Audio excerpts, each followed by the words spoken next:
সরকারি চাকরি করি। মূল বেতনের সাথে বাড়ি ভাড়া, চিকিৎসা ভাতা ইত্যাদি বাবদ যে পরিমাণ ভাতা যুক্ত থাকে, অনেক সময় খরচ তার চাইতে কম হয়। তবুও পুরো টাকা গ্রহণ করা কি আমার জন্য বৈধ হবে? খুবই চমৎকার একটি প্রশ্ন। এ প্রশ্নের উত্তর হলো যে, যারা সরকারি চাকরি করছেন কিংবা বেসরকারি চাকরি করছেন, আপনাকে বেতনের সাথে যদি বাড়ি ভাড়া এবং বিভিন্ন রকমের ভাতা দেওয়া হয়, এই ভাতার বিপরীতে আপনার কাছ থেকে কোনো প্রকার ভাউচার চাওয়া হয় না। এই ভাতার কোনো হিসেব চাওয়া হয় না। এটা থোক বরাদ্দের মতোই দেওয়া হয় সাধারণত। অতএব থোক বরাদ্দ দেওয়ার মাধ্যমে আপনাকে মূলত এই টাকার মালিক বানিয়ে দেওয়া হয়। আপনি এই ভাতা গ্রহণ করার পর যদি অল্প টাকা আপনার কাজ আপনি সেরে ফেলতে পারেন, তাহলে বাকি টাকা আপনার জন্য সম্পূর্ণ হালাল হবে এবং প্রতিষ্ঠানের তরফ থেকেই এই ধরনের সম্মতি অস্পষ্টভাবে বা অঘোষিতভাবে দেয়া থাকে। কারণ এখানে আসলে ফেরত দেওয়ার বা হিসেব দেওয়ার কোনো অপশনই রাখা হয় না।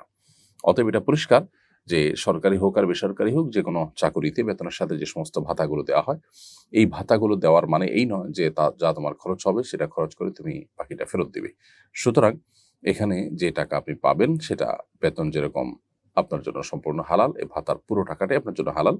পুরো টাকা আপনার ব্যয় হোক, তার চাইতে কম ব্যয় হোক কিংবা তার চেয়ে বেশি ব্যয় হোক, সেটা সম্পূর্ণই আপনার বিষয়। অতএব আপনি নির্দ্বিধায় সেটি ভোগ করতে পারবেন। এরপরে প্রশ্ন করেছেন যে ভাই, তিনি লিখেছেন, আমার ভাই খারাপ কাজ করে এলাকায় আমাদের বংশের বদনাম করে। সে কি বাবার রেখে যাওয়া সম্পদ পাবে? কেউ যদি এলাকাতে খারাপ কাজ করে, মন্দ কাজে লিপ্ত থাকে, তাহলে সেক্ষেত্রে সে এর জন্য আল্লাহর কাছে দায়ী থাকবে। তার জন্য আলাদা আল্লাহর কাছে জবাবদিহিতা আছে। কিন্তু এর কারণে মিরাসের অধিকার থেকে, মিরাসের প্রাপ্যতা থেকে সে মাহরুম বা বঞ্চিত হবে না। আপনার ভাই যতক্ষণ সে ইসলামের গণ্ডিতে আছে, মুসলমান যতক্ষণ আছে, ততক্ষণ পর্যন্ত বাবা এবং মায়ের বা অন্য যে কোনো ওয়ারিশের, অন্য যে কোনো আপনার রক্ত সম্পর্কে আত্মীয়ের ওয়ারিশ হিসাবে মিরাসের যে সম্পদ সেটার তিনি ভাগ পাবেন। এবং এখানে তিনি খারাপ মানুষ হওয়ার কারণে এই অজুহাতে তাকে আপনারা তার অধিকার থেকে, মিরাস থেকে তাকে বঞ্চিত করতে পারবেন না।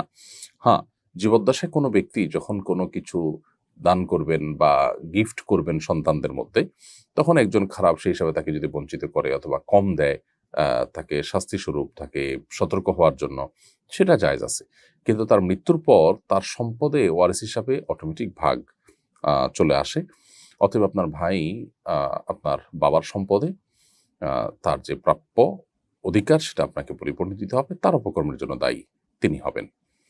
আমার যাকাত ফরজ হওয়ার পরিমাণ স্বর্ণ আছে, কিন্তু নগদ টাকা নেই। প্রতি বছর আমাকে স্বর্ণ বিক্রি করে যাকাত আদায় করতে হয়। আমার স্বামী আমার কোনো হাত খরচ দেন না, আবার চাকরি করার সুযোগ দেন না। এই পরিস্থিতিতে আমার করণীয় কি? যাকাত কিভাবে আদায় করব? যদি আপনার নিজের স্বর্ণের সামান্য একটু বিক্রি করে কয়েক বছরের যাকাত আপনি দিতে পারেন, সেটা আপনি দিয়ে যাবেন। স্বামীর উচিত আপনাকে সহযোগিতা করা এবং বিশেষ করে হাত খরচ ইত্যাদি দেওয়া। আপনার মহরের টাকা থাকলে সেখান থেকে আপনি স্বর্ণের গহনে যাকাত দিতে পারেন। কিন্তু এই যাকাত দেওয়াটাকে আপনি জরিমানা মনে করবেন না, এটা কিয়ামতের আলামত। বরং আপনি আপনার স্বর্ণের সামান্য অংশ বিক্রি করে যেটা দিচ্ছেন সেটা আপনার আখিরাতে জমা হয়ে যাচ্ছে। যেটা রয়ে যাচ্ছে সেটার চাইতে বিক্রি করে যেটা যাকাত দিচ্ছেন সেটা আপনার জন্য বেশি গুরুত্বপূর্ণ এবং আপনার জন্য বেশি প্রত্যাশিত। কিন্তু আপনি সেই কাজটি করবেন যতদিন পর্যন্ত আপনার বিকল্প কোনো টাকা আপনার কাছে না আসে। এরপরে প্রশ্ন হলো, আমার বারবার মিসক্যারেজ হয়, এ পর্যন্ত 5 বার হয়েছে। তাই এবার মানত করেছি আল্লাহর রহমতে গর্ভধারণের 6 মাস হলেই সন্তান আকিকা করে ফেলবো। এই অবস্থা আকিকা করা কি জায়েজ হবে? উত্তর হলো না। সন্তান জন্মের আগে আকিকার বিধান প্রযোজ্য হয় না। জন্মের পর 7ম দিন বা 14তম দিন কিংবা 21তম দিন আকিকা করা সুন্নাত। এটা একান্ত না পারলে, মিস করে ফেললে পরবর্তী যে কোনো আকিকা করলে আদায় হয়ে যাবে। কিন্তু তার আগে, অর্থাৎ সন্তান জন্ম নেওয়ার আগে আকিকা করার কোনো বিধান শরীয়তে নাই। বিধায় আপনি আল্লাহর কাছে এমনিতে দোয়া করবেন, ডাক্তার দেখাবেন এবং সতর্ক থাকবেন। বিশেষ করে রুকিয়া করতে পারেন। অনেকে রুকিয়া রিলেটেড সমস্যার কারণে অনেকে দেখা যায় যে জিন বা সেহের রিলেটেড ইস্যুতে সন্তান মিসক্যারেজ অনেক বেশি হয়। সেটা আপনি খেয়াল রাখতে পারেন এবং সেদিকে মনোযোগী হয়ে আপনি বিশেষভাবে ট্রিটমেন্ট নিতে পারেন। কিন্তু সন্তানের আকিকা আগে দিলে আর সন্তান আপনার মিসক্যারেজ হবে না, ব্যাপারটা সেরকম না। আর এই আকিকা আগে দেওয়ার কোনো বিধানও শরীয়তে আমাদেরকে বলা হয়নি।